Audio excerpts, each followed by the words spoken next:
Hey, what's up, you guys? It's Bloody Jacob here to bring you another movie review. This one's going to be talking about the 2014 horror film, Animal.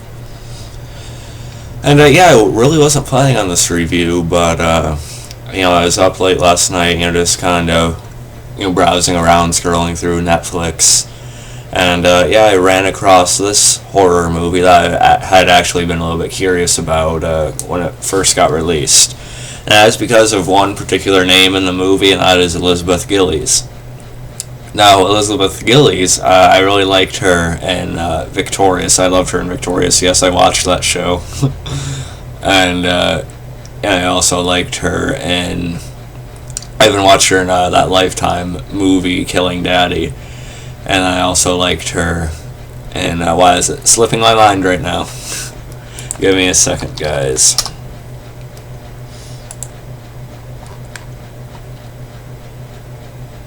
Yeah. Okay, what was I thinking of? But yeah, I loved her in Victorious, liked her in Killing Daddy, and so she's just a very likable actress for me. She just really stuck out to me on the show, and then so much so that I'd watch her in a Lifetime movie. And yeah, so she was the main reason why I checked this one out. Also because I am still a horror movie fan. I know I don't do as many videos on horror movies anymore, which I plan to change. I plan to do more horror TV show videos at some point. I mean, we have The Strain coming back Sunday, so that's something. But I also plan on watching and reviewing out Robert Englund's Fear Clinic at some point soon, too. But yeah, when I first got into these discussion videos, what I would talk about mostly is horror movies, and I'm trying to kind of go back to that a little bit, maybe. Especially when there's not quite as many shows going on during the summer right now, except The Strain coming up and things like that. But yeah, overall, I actually really liked the movie. I'm not gonna lie. I won't say it's like the greatest, most profound horror movie of this generation or anything like that. It's kind of your basic creature feature type of horror film. If you guys know what creature feature means, you guys know what it means if you like horror movies. And however, though, I don't think it deserved all this hate it got from sites like Bloody Disgusting and Shock Till You Drop. They pretty much panned the movie, and obviously it wasn't really well received by any other critics. But if you go on even Amazon and look up some of the customer reviews, you'll see that people are a little bit more positive about it than the critics are, which can sometimes happen, obviously. And I actually think it was a pretty good movie. I had a lot of fun with it, to be completely honest. Elizabeth Gillies is great in the movie. Keke Palmer is also in it, who people who used to watch Nickelodeon may recognize from True Jackson VP. I never watched that show, but I did see advertisements for it and stuff when I was watching, like Drake and Josh and iCarly and Victorious and stuff. But yeah, she actually does really well in this movie too. Elizabeth Gillies kicks ass. And it's actually it's a more likable cast than I've seen in some other horror movies lately. Than I like the characters more than like some of the bigger budget horror movies, So that says something there. And Elizabeth Gillies and Keke Palmer just come across as pretty damn likable in general, so it's kind of hard not to like who they play. And then there are other characters in the movie as well, obviously, but we'll get to that in a minute. And the story, like I said, it's not very complicated. It's not complex or anything like that. It's your basic creature feature type of setup. It follows a group of friends getting lost in the woods, and then they end up barricading themselves in this house. But like a lot of horror movies, we get this setup for the monster at the beginning, of this first group that gets slaughtered, running from it. Except there are a few survivors, and they get holed up in this house, and when our main group of friends run there later, they are still there. So we kind of get this crossover thing going on, And then we also had Jeremy Sumter playing Matt. We had Parker Young as Jeff. Thorsten K, I guess, as Carl, and a couple others like that, as well as Amari Asco, I don't know.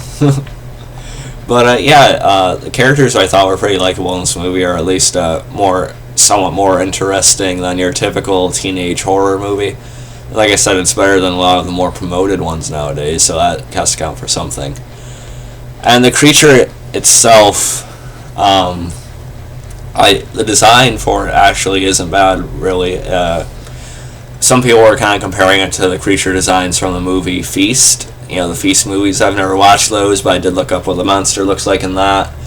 And yeah, it is kind of similar to that, but really, it's a little bit more insect-like in this, I'd say, and a little bit less humanoid. But yeah, still, the effects for this are surprisingly better than you'd think they'd be. So really not like a awful monster choice either. And something else that's a little bit surprising about this movie is that there are a couple somewhat surprising deaths in this film as well. Like I said, I mainly checked out the movie to see Elizabeth Gillies in a horror movie, but she plays a character you wouldn't expect to survive for very long, to be honest. At first she comes off like just pretty much the eye candy of the movie, almost like the girl that really sleeps around and stuff like that, but she doesn't actually. And she actually turns out to be one of the stronger females in the movie, along with Keke Palmer's Alyssa. And at first we have this guy who we think is the male lead of the movie. That's Parker Young as Jeff. He is Elizabeth Gillies' boyfriend in the movie. Elizabeth Gillies' name in the movie is Mandy, by the way, and Keke Palmer's Alyssa. And he's also Keke Palmer's brother as well. And he comes off like the leader at first. It turns out that him and Keke Palmer's character are step brother and sister. So they've actually vacationed in these woods there in the movie prior to the film.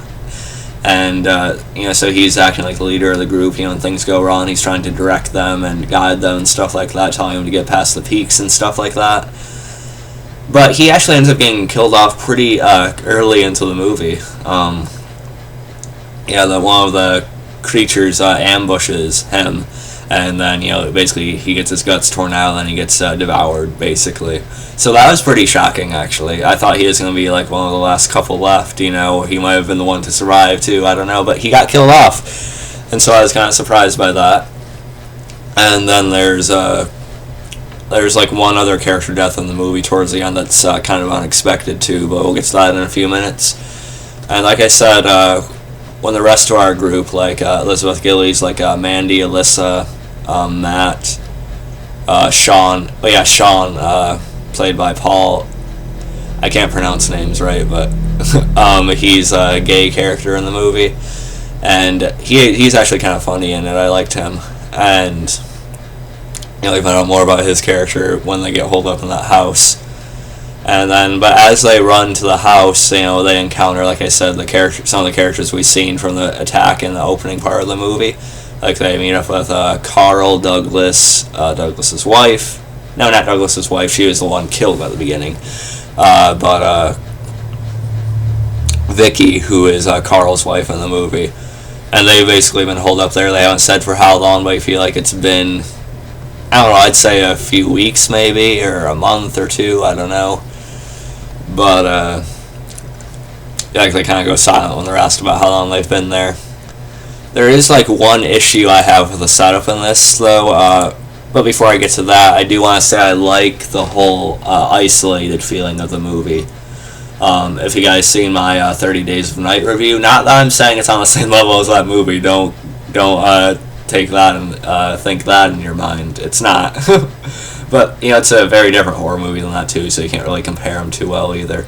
But like 30 Days of Night, this movie has, a decent, feeling of isolation, impending doom, the walls closing in on the characters type of feeling.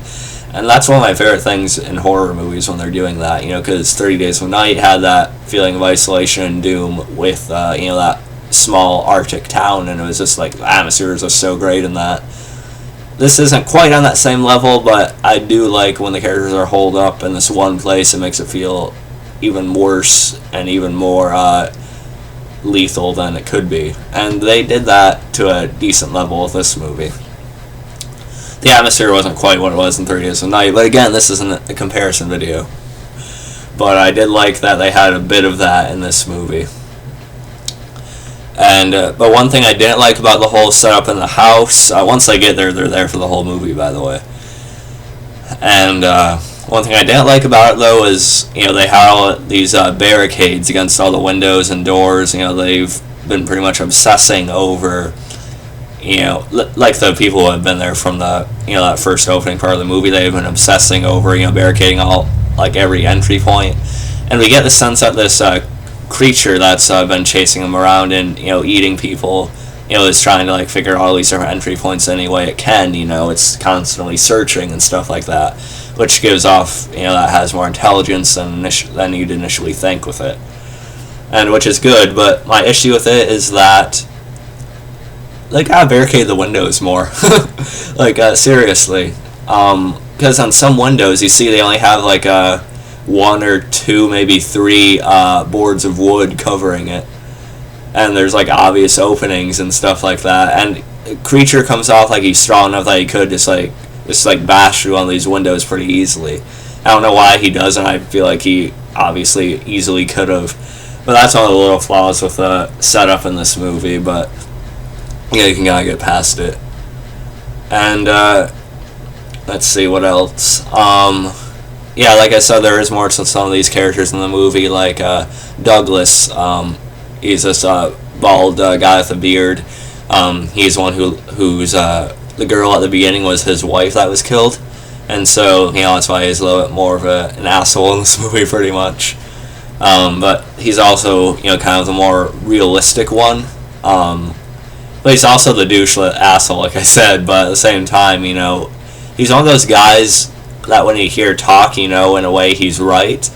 But at the same time, you just don't want to hear it in that scenario. You're going to try to help as many as you can. You're going to try to, have as many of you survive as possible. But he's more of the guy who's willing to sacrifice anyone, like for the good of the many as opposed to the good of the few. And you could argue that he's also in it for also a lot of his self-interest and stuff, which is true as well. But, it also brings up some, little moral questions as well. And, yeah, so the scares in this movie, it's mostly jump scares, but they're actually done a little bit better than, like, your average horror movie, I guess. I mean, because I jumped a couple times, I'll admit it. And that's both because of the loud volume and because of the movie itself. And, yeah, so that was, nice.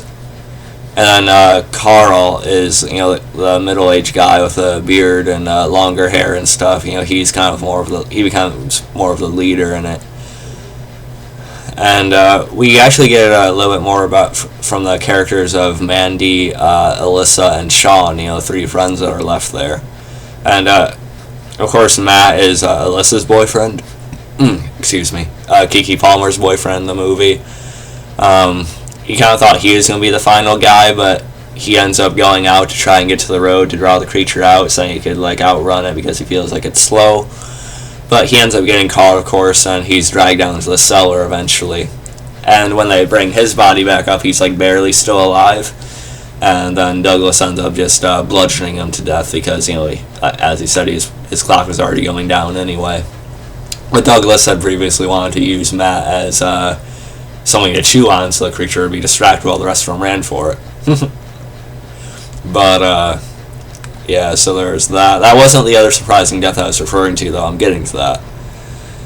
And, but yeah, we do get some more character moments between Mandy, Alyssa, and Sean.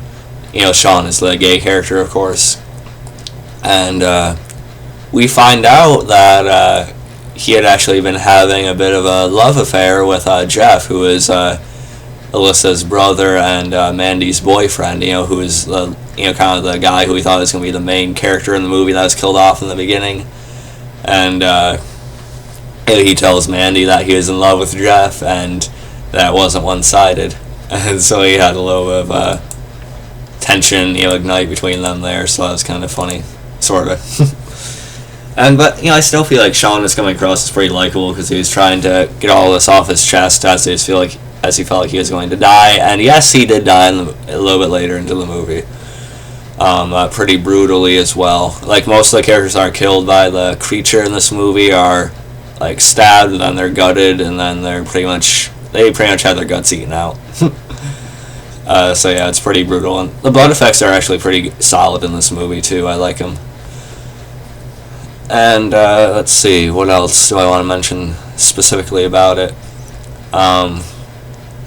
Once Carl, and before Sean dies, him and Carl go outside to try and figure out where it is and sort of like enact this plan they have, and Douglas ends up locking him out there, but Mandy and Alyssa find another way to let him in. Then Carl's wife ends up attacking Douglas over it. Then he hits her, throws her to the ground at least. Then when Carl actually does get back in, he just knocks him out. And then Douglas is then tied to the staircase for the majority of the rest of the movie, until he comes off a little bit more sympathetic.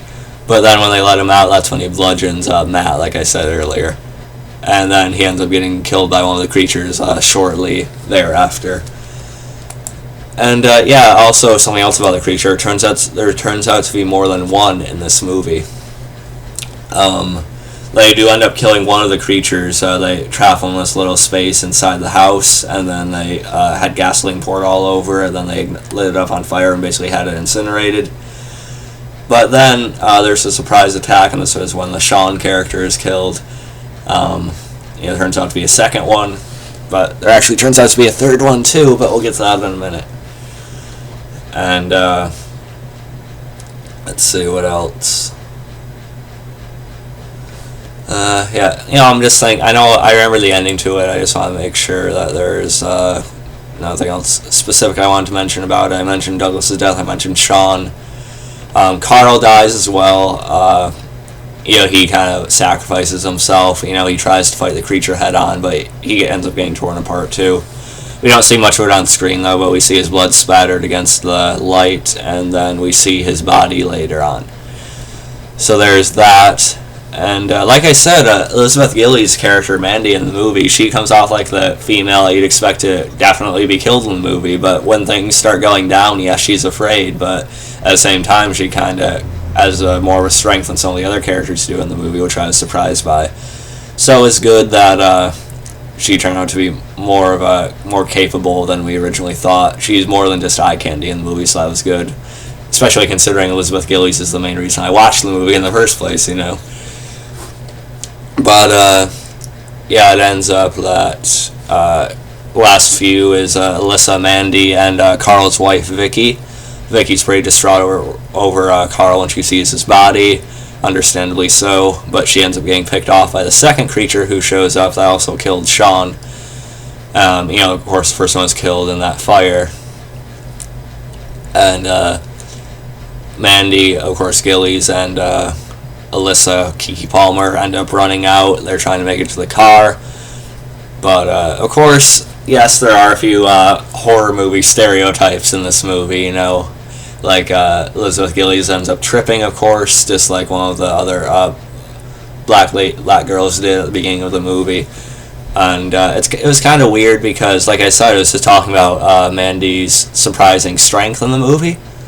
But then when she trips here, she has this moment of weakness, saying, that, she can't do it or whatever. It was kind of odd. It was a little bit out of character, I think, from what we've seen previously. But this causes the two of them to get ambushed, and Keke Palmer, Alyssa, is actually killed, surprisingly. And that was pretty surprising to me because I thought she was coming across as more of the female lead in this, and this is probably the other big shocking death of the movie, along with Jeff at the beginning.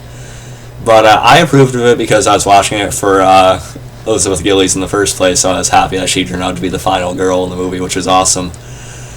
But still surprising that Keke Palmer was killed off. She just gets basically eaten, the same way the other people were. And, of course, Mandy's forced to see all that. It kind of tears her apart, because she lost her boyfriend and her best friend in the same day. And Alyssa had also lost her brother and her boyfriend as well, so, yeah. It felt like Keke Palmer is getting the most concentration in the movie, so, it was a bit of a shock to see her get killed like that. But again, I approve of it because I love Elizabeth Gillies most of all. But, Elizabeth Gillies, Mandy, she runs off, and, she actually does make it back to the car they had parked at the beginning of the movie. she's able to find the keys, and she starts with, of course, the second creature, bashes into the window, almost gets her but doesn't, and ends up climbing on top of the car, and Mandy actually starts the car. She ends up driving, the creature falls off of it, and she basically runs it over and just kills it, which is awesome. I love the effects when it just got ran the hell over, you know what I mean? And she she gets like this really bitter revenge look in her face, and which was awesome to see her go into that Jade mode again. Yeah, I was just like saying, Jade from the character Gillies played in Victorious, just kick it the creature's ass, Jade, So I was waiting for that, and then she just smacks over it again. Obviously the second creature is dead now, and then she drives off. While kind of grieving over everyone she had lost, and then we do see the final scene of the movie. There's a third animal or creature. I've been calling it the creature. I should be calling it animal, I guess, based on the movie. But, I'm still calling it the creature. There's a third creature that shows up right in the final scene, and, it kind of sniffs over the second animal's corpse I was just ran over. And so, yeah, it leaves an opening for a potential sequel. I haven't heard anything about it, though, but I would approve of it. And since there's obviously way more than one of these things, I feel like if they did do a sequel, they'd probably, have that more all out. They'd have like all these creatures coming in at once and stuff, which would be pretty crazy. I'd like that. But I haven't heard anything about a sequel, but the opening's there anyway. I wouldn't expect it because it wasn't really well received, but then again, at the same time, there have been sequels made to horror movies that have been even more panned than this one was. And so that's basically how it ends, and overall I actually did really like this movie. I thought it was one of a pretty fun creature feature type of horror film. Definitely not like the greatest horror movie you'll ever see, but it's kind of a throwback to the older style of horror movies. Like I said, we don't see as many creature feature movies anymore, and this is, when we do though, this is one of the more well done ones. And the cast is more likable than your typical teenage horror film as well, thanks to Elizabeth Gillies and Keke Palmer in particular. And the actors who played Douglas and Carl are also pretty good too, and I like Sean. But so one other little gripe I did have with it though, I just forgot. Let me think for a second.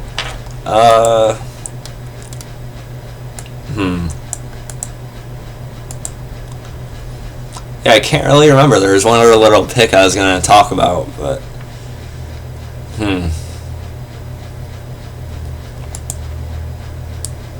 Yeah, well, I don't know. But if I think of it later, I'll probably put an annotation about it or something. But if I don't, you won't see anything here right now. But so overall, I really did like it. It's actually one I'm probably going to buy at some point. I actually do want to buy it now. But I'll make a video on that if I ever do. And so I'd recommend checking it out if you're a horror fan. Like I said, not the greatest thing you'll ever see in the genre, but also surprisingly better than other things you've probably seen before. Cast is likable, the creature's solid in the movie. And so that's pretty much all I have to say about Animal. Really enjoyed it, more than I expected to. Love Elizabeth Gillies, she kicked ass. Keke Palmer is good too. And I'll catch you guys next time. And peace.